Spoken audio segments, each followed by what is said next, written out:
All right, you ready? Got a good one. A Visitor for Bear by Bonnie Becker and Katie McDonald Denton. What's that? A little tea party?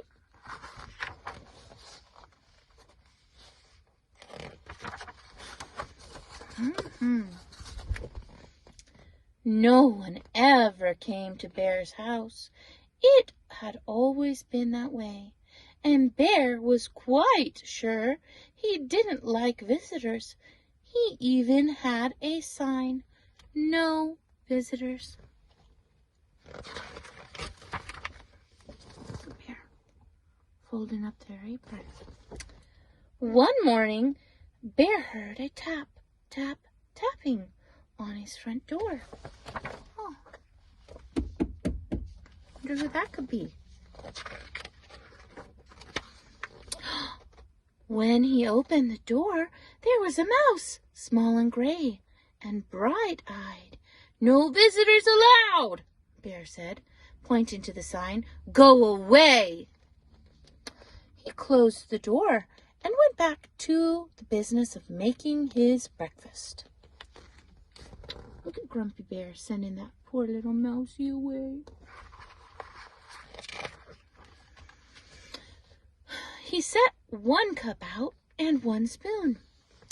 But when he opened the cupboard to get one bowl, oh my goodness, what's that? I wonder.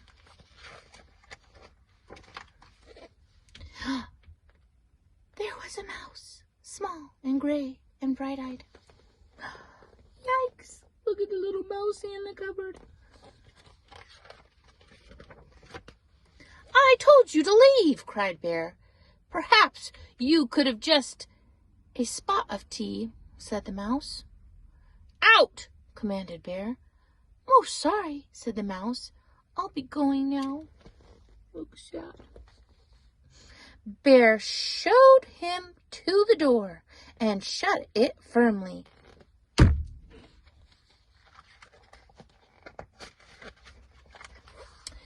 Then he went back to the business of making his breakfast. But when he opened the bread drawer for one slice of bread, what's going to happen? I bet I know. It might be small and gray. There was a mouse, small and gray and bright-eyed. See the little mousie? Look, he's spying him down.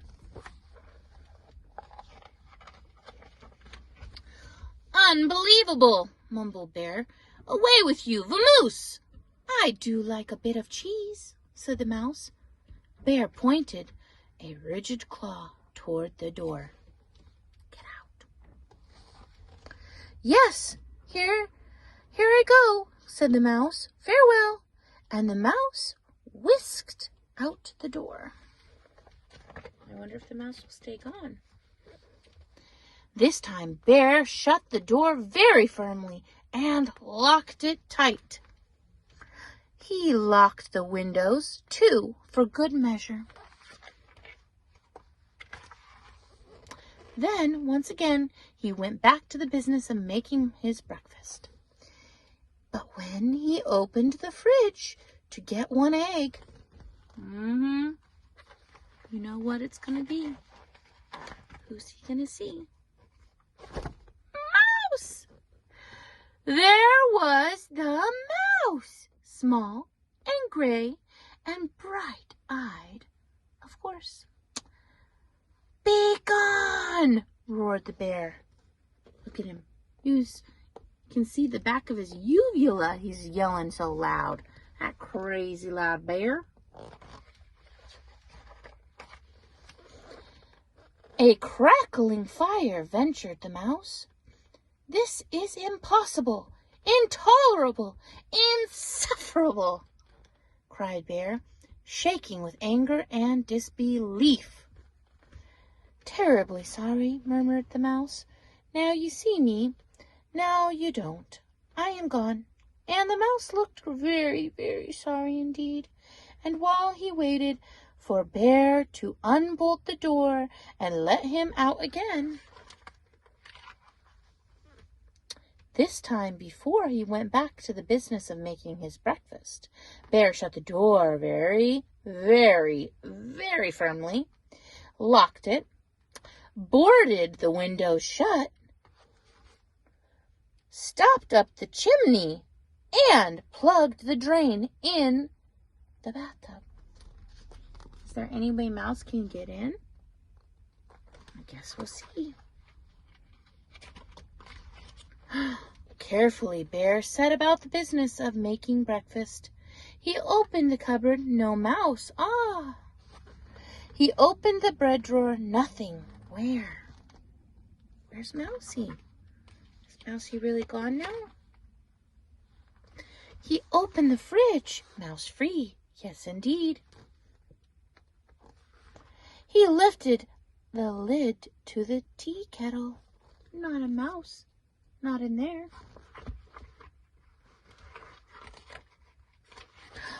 There was the mouse, small and gray. Well, you know the rest. You see that mouse hiding in the tea kettle? Bear fell to the floor and wept. "Oh, I give up," he blubbered. "You win. I'm undone." What's going to happen now? "So sorry," said the mouse, "but perhaps I could have just a bit of cheese and a cup of tea. And do you think we could unstop the chimney and have a nice fire?" Bear blew his nose, and with a loud honk, "But then you must go," he sniffed. "No visitors allowed." "You have my word," said the mouse. I don't know. Can the mouse be trusted, Ellie? We'll have to see about that. We'll have to see. Bear unshuttered and unboarded the windows, unlocked the door, unstopped the chimney, and unplugged the drain. All the spots.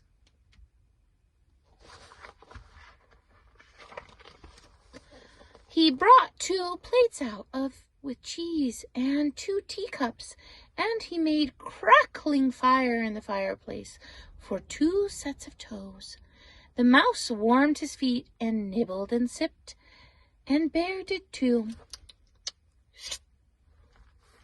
They both sat for a long time while the clock in Bear's house ticked, ticked loudly.